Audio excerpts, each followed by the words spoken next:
Обструктивната сънна апнея е тежко сънно разстройство, което настъпва при нарушение на дишането по време на сън.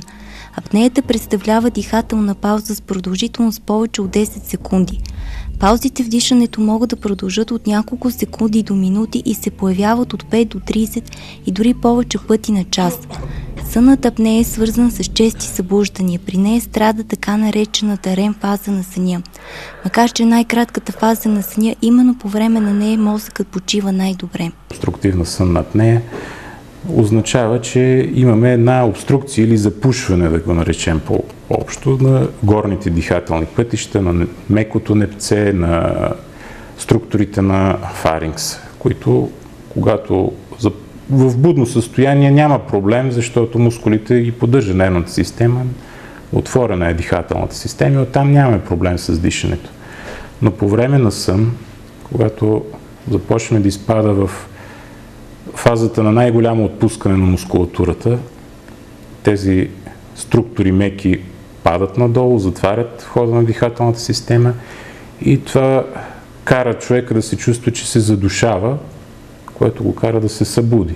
Сънната апнея се среща по-често при по-възрастните хора, докато при младите процентът на заболеваемост е по-минимален. При жени преди менопаузата е изключително рядко това заболяване, но след менопаузата е значително по-често.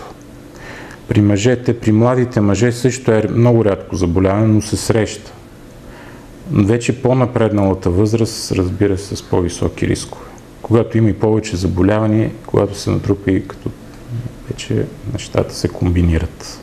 Освен умора и сънливост, липсата на сън води до високо кръвно налягане, риск от захарен диабет, покачване на телесното тегло, много висок риск от мозъчен инсулт, инфаркт, сърдечна недостатъчност и редица други заболявания. Много често като решение на този проблем хората прибягват до сънотворни хапчета. Според медиците те влошават състоянието на болните, тъй като потискат още повече мускулатурата. Има лаборатории в България, които са лаборатории по изследване на съня. За сега Здравната каса не поема заплащането на това изследване. Изследването се състои в прикачване на електроди, закачват се за електроенцефалограма, електрокардиограма, пулсоксиметър и по този начин пациентът заспива и се следи как се движат нещата по време на сън. Събужда се на сутринта, разглежда се от специалист по съня и се преценява дали го има това заболяване. Ако се установи, че човек има такова заболяване, лечението става чрез специален апарат, който представлява маска, осигуряваща постоянен поток на въздух през носа по време на сън посредством тръба.